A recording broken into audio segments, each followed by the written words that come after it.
Hello students, आपने यहाँ 3.4 तक pair of linear equation in two variable कर लिया है। राजीव सर ने आपको करवाया था। मैं 3.5 एक्सरसाइज स्टार्ट कर रही हूँ। उसमें कौन सा मेथड है? Cross multiplication method to solve the pair of linear equations in two variable. पहले मैं आपको इसका प्रूफ करवा रही हूँ कि कैसे आया, क्यों आया, इसको क्रॉस मल्टीप्लिकेशन मेथड क्यों कहते हैं। देखिए, जब चैप्टर का नाम ही क्या है, pair of linear equations in two variable, तो पहले हम पेयर ऑफ लीनियर इक्वेशन ले लेते हैं। गिवन इक्वेशंस आर, लेट कर लेते हैं। एक फर्स्ट इक्वेशन है a1x plus b1y plus c1 is equal to 0। Second equation है a2x plus b2y plus c2 is equal to 0। देखिए, सब्स्टिट्यूशन मेथड आप सभी ने किया है। सब्स्टिट्यूशन मेथड में आप क्या करते थे, किसी एक इक्वेशन में से x की या y की वैल्यू निकाल के दूसरी इक्वेशन में पुट कर देते थे। Let this is equation 1, this is equation 2। मैं मान लीजिए फर्स्ट इक्वेशन में से x की वैल्यू निकालूंगी, क्या आएगी? a1x is equal to minus b1y minus c1, x is equal to minus b1y minus c1 by a1। ये आई। अब इस वैल्यू को मैं किस में पुट कर रही हूँ? सेकेंड इक्वेशन में। Put value of x in equation second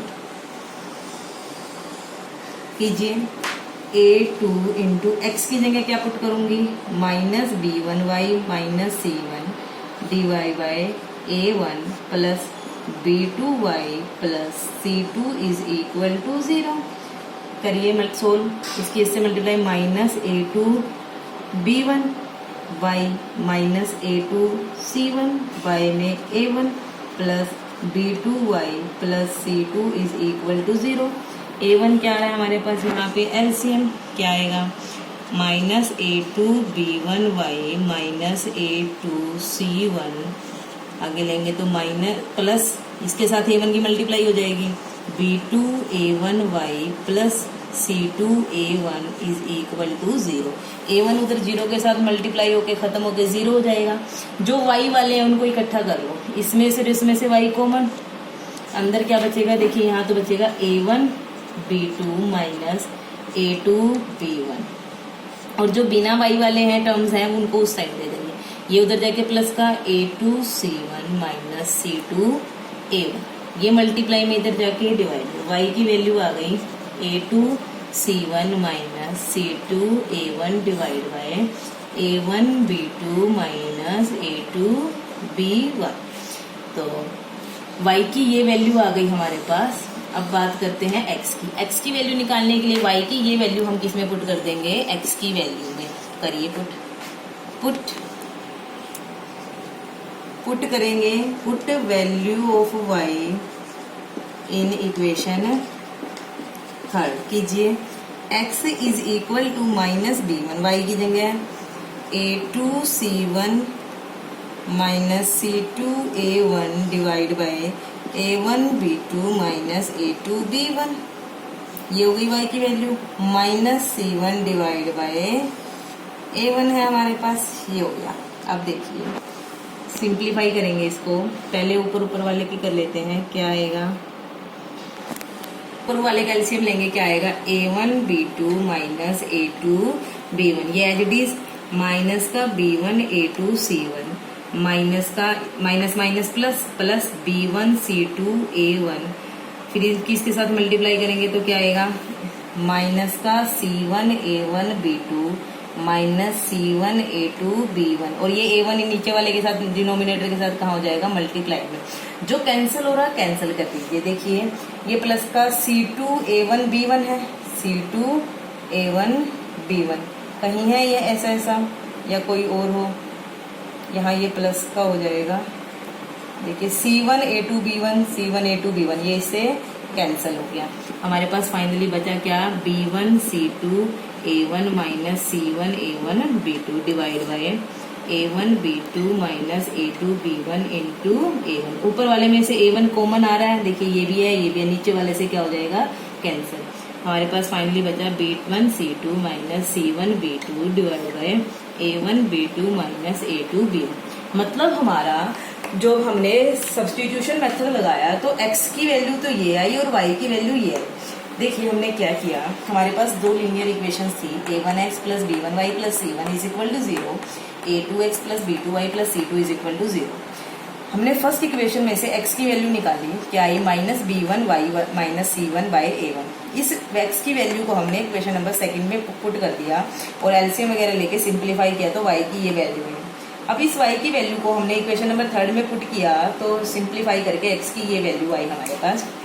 अब x की वैल्यू देखना ये ऐसी है, y की ये है। अब इनको याद रखना बहुत ही टिपिकल सा काम है, एक बार हमें याद हो जाएगी लेकिन कुछ टाइम के बाद हम भूल सकते हैं इन वैल्यूज को। तो एक मैथमेटिशियन था, उसने इन वैल्यूज को याद करने का एक नया तरीका बताया, क्रॉस मल्टीप्लीकेशन मेथड नाम दिया गया इस मेथड को। कैसे किया उसने लिखा ये x y1, यहाँ लिखा b1 b2, यहाँ लिखा c1 c2, a1 a2 and again b1 b2। इसको याद रखने का तरीका है बी कैप, इसे अर्थ करते हैं बी कैप से, b1 b2 c1 c2 a1 a2 b1 b2। अब x के डिवाइड में हम करेंगे इसकी इससे मल्टीप्लाई माइनस इसकी इससे, b1 c2 minus b2 c1 is equal to y के डिवाइड में करेंगे इसकी मल्टीप्लाई इससे माइनस इसकी इससे, c1 a2 minus c2 a1। अब नेक्स्ट सिमिलरली 1 के डिवाइड में a1 b2 इसकी मल्टीप्लाई में से इन दोनों की मल्टीप्लाई माइनस a2 b1। देखिए अब यहाँ इन दोनों को अगर इक्वल रखते हैं, देखो ये तीन इक्वेशंस है, तीनों इक्वल हैं, ये तीन टर्म्स हैं या कह सकते हैं अलजेब्रिक एक्सप्रेशंस है। लेकिन जब इन दोनों को इक्वल रखेंगे ना तो x की वैल्यू आएगी ना y की, बट जब फर्स्ट और थर्ड को और सेकंड और थर्ड को इक्वेट करेंगे तो x और y की वैल्यू आएगी। देखिए इसको इसके इक्वल रखिए, x by b1 c2 minus b2 c1 is equal to 1 by a1 b2 minus a2 b1। इसकी उधर मल्टीप्लाई करेंगे तो यहाँ लिख रही हूँ मैं, x की वैल्यू क्या आ जाएगी b1 c2 minus b2 c1 divide by a1 b2 minus a2 b1। देखिए यही हमारी यहाँ पे वैल्यू आई थी, सेम टू सेम। सिमिलरली जब सेकंड और थर्ड को इक्वेट करोगे तो ये वाली वैल्यू आ जाएगी। इट मीन्स जो क्रॉस मल्टीप्लीकेशन मेथड है यहाँ से स्टार्ट होता है। ये क्या करना है आपको, वेरिएबल्स लिखने हैं x y देन 1, बट इसके लिए कंडीशन क्या है, जो हमारी कांस्टेंट टर्म्स है वो लेफ्ट हैंड साइड में x और y जहाँ पे है उसी साइड में होनी चाहिए, तब हम ये मेथड, वरना इसमें थोड़ा सा माइनस प्लस का डिफरेंस हो जाएगा। आप जब भी ये मेथड लगाओगे इस टाइप से तो कांस्टेंट टर्म्स को हमेशा लेफ्ट साइड में रखना, तब लगाना। क्या करना है, पहले y के कोफिशिएंट रखने हैं, फिर कांस्टेंट टर्म, फिर x के कोफिशिएंट, अगेन y के कोफिशिएंट, फिर x के डिवाइड में इसकी इससे मल्टीप्लाई माइनस इसकी इससे, इसकी इससे मल्टीप्लाई y के डिवाइड में माइनस इसकी इससे, इस 1 के डिवाइड में इसकी इससे मल्टीप्लाई माइनस इसकी इससे। फिर फर्स्ट और थर्ड को कंपेयर करोगे, सेकेंड और थर्ड को कंपेयर करोगे। जब फर्स्ट और थर्ड को कंपेयर करोगे तो आपके पास x की वैल्यू आ जाएगी, और जब सेकंड और थर्ड को कंपेयर करोगे तो आपके पास y की वैल्यू आ जाएगी। इस मेथड का नाम क्रॉस मल्टीप्लिकेशन इसीलिए रखा गया है क्योंकि यहाँ पे हमने जब याद करने का तरीका आया तो उसमें क्रॉसेस आए, और क्रॉसेस की हेल्प से इस मेथड को याद करना या x और y की वैल्यूज को याद करना इजी हो गया। ये मेथड कोई नई चीज नहीं है, सब्स्टिट्यूशन मेथड को क्या ही लास्ट रिजल्ट को डायरेक्ट हमें याद करा दिया गया है, क्योंकि इस मेथड को करते हुए हमें बहुत टाइम कंज्यूम हुआ और इसमें हमने इन्हीं दो रिजल्ट को डायरेक्ट लिख लिया। तो ये मेथड एक शॉर्टकट मेथड भी होता है तो पेयर ऑफ लीनियर इक्वेशंस को सोल्व करने के लिए।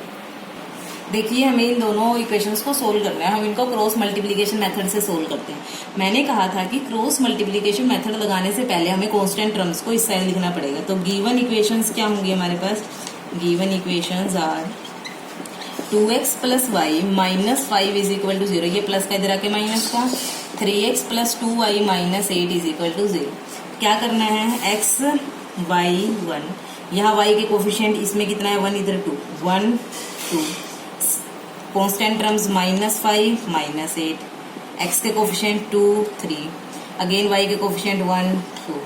अब x के डिवाइड में इसकी इससे मल्टीप्लाई माइनस इसकी इससे मल्टीप्लाई माइनस का 8, जैसे मैं लिखूँ तो 1 मल्टीप्लाई माइनस 8, माइनस साइन पहले ही लगा लेना है, फिर इसकी इससे multiply 2 multiply minus 5 is equal to y divide by इसकी मल्टीप्लाई इससे माइनस 5 मल्टीप्लाई 3 माइनस इसकी मल्टीप्लाई इससे माइनस 8 मल्टीप्लाई 2, 1 डिवाइड बाय 2 की मल्टीप्लाई 2 से माइनस 3 की मल्टीप्लाई 1 से।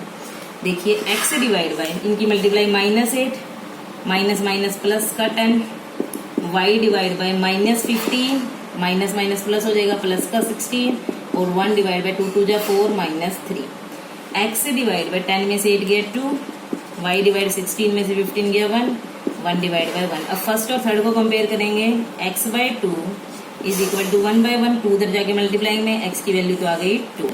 अब सेकंड और थर्ड को कंपेयर करेंगे y by 1 is equal to 1 by 1 it implies y की वैल्यू आ गई 1। तो x is equal to 2 y is equal to 1 इन दोनों पेयर ऑफ लीनियर इक्वेशंस को क्या करता है सेटिस्फाई। तो ये linear pair of linear equations का क्या आ गया सॉल्यूशन आ गया।